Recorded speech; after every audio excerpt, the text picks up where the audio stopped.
There's been another mass shooting in America, this time in a community college in Oregon. That means there are more American families, moms, dads, children, whose lives have been changed forever.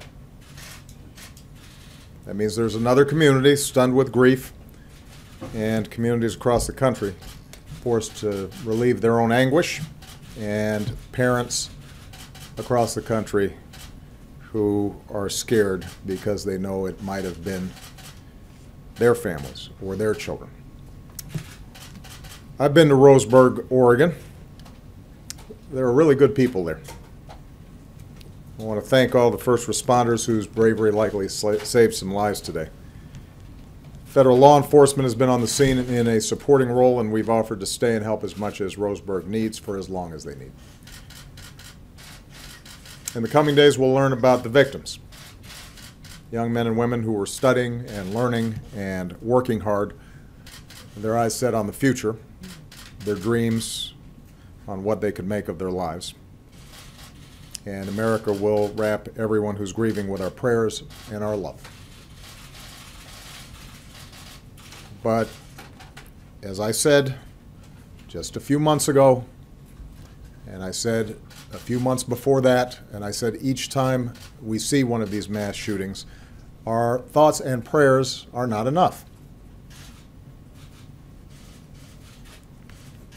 It's not enough. It does not capture the heartache and grief and anger that we should feel. And it does nothing to prevent this carnage from being inflicted someplace else in America. Next week, or a couple of months from now. We don't yet know why this individual did what he did. And it's fair to say that anybody who does this has a sickness in their minds, regardless of what they think their motivations may be.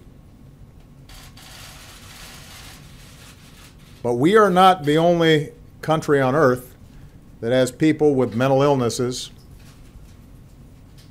or want to do harm to other people.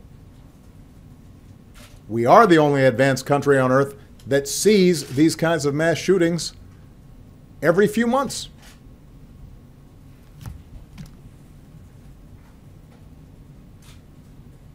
Earlier this year, I answered a question in an interview by saying, the United States of America is the one advanced nation on earth in which we do not have sufficient common sense gun safety laws, even in the face of repeated mass killings. And later that day, there was a mass shooting at a movie theater in Lafayette, Louisiana. That day. Somehow this has become routine. The reporting is routine. My response here at this podium ends up being routine. The conversation in the aftermath of it, we've become numb to this. We talked about this after Columbine and Blacksburg, after Tucson, after Newtown, after Aurora, after Charleston.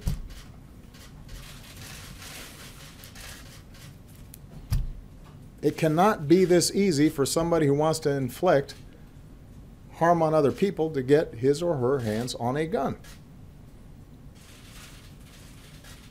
And what's become routine, of course, is the response of those who oppose any kind of common sense gun legislation. Right now, I can imagine the press releases being cranked out. We need more guns, they'll argue. Fewer gun safety laws.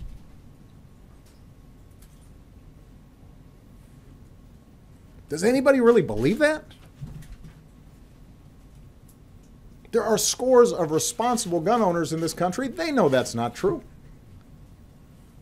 We know because of the polling that says the majority of Americans understand we should be changing these laws, including the majority of responsible, law-abiding gun owners.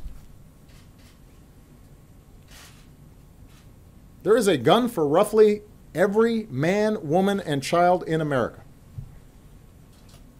So how can you, with a straight face, make the argument that more guns will make us safer? We know that states with the most gun laws tend to have the fewest gun deaths. So the notion that gun laws don't work or just will make it harder for law-abiding citizens and criminals will still get their guns, it's not borne out by the evidence. We know that other countries, in response to one mass shooting, have been able to craft laws that almost eliminate mass shootings. Friends of ours, allies of ours, Great Britain, Australia, countries like ours. So we know there are ways to prevent it. And of course, what's also routine is that somebody somewhere will comment and say, Obama politicized this issue. Well, this is something we should politicize. It is relevant to our common life together, to the body politic. I would ask news organizations, because I won't put these facts forward, have news organizations tally up the number of Americans who've been killed through terrorist attacks over the last decade and the number of Americans who've been killed by gun violence. And post those side by side on your news reports. This won't be information coming from me, it will be coming from you. We spend over $1 trillion and pass countless laws and devote entire agencies to preventing terrorist attacks on our soil, and rightfully so. And yet, we have a Congress that explicitly blocks us from even collecting data on how we could potentially reduce gun deaths. How can that be?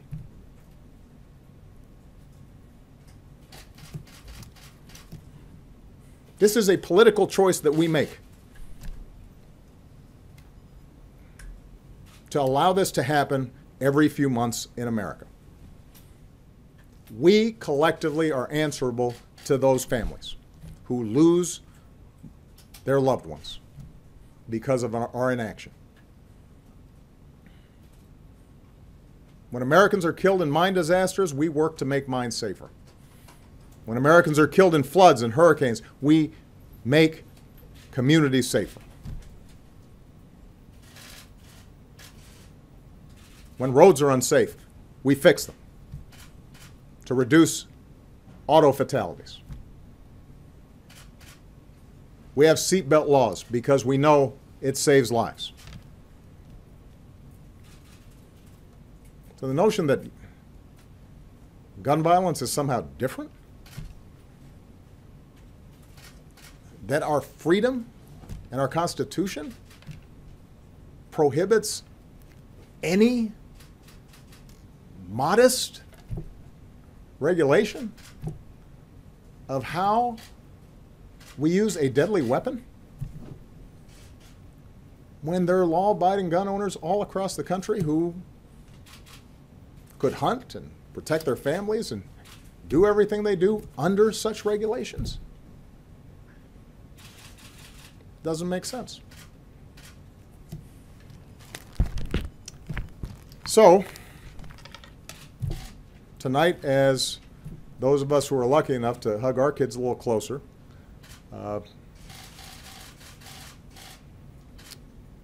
are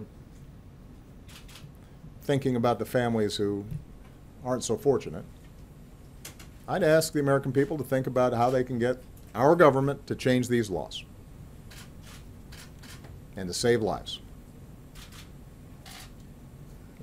and to let young people grow up. And that will require a change of politics on this issue.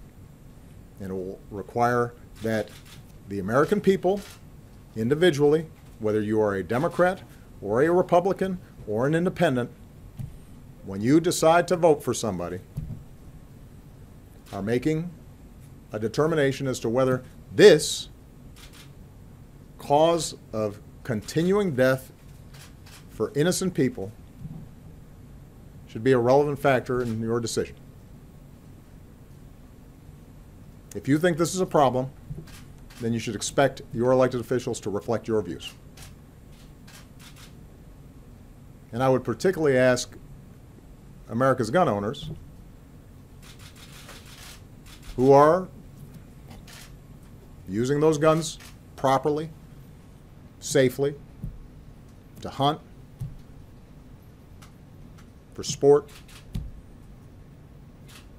for protecting their families, to think about whether your views are properly being represented by the organization that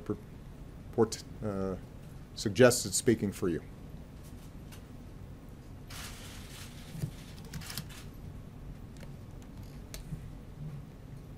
And each time this happens, I'm going to bring this up. Each time this happens, I am going to say that we can actually do something about it, but we're going to have to change our laws.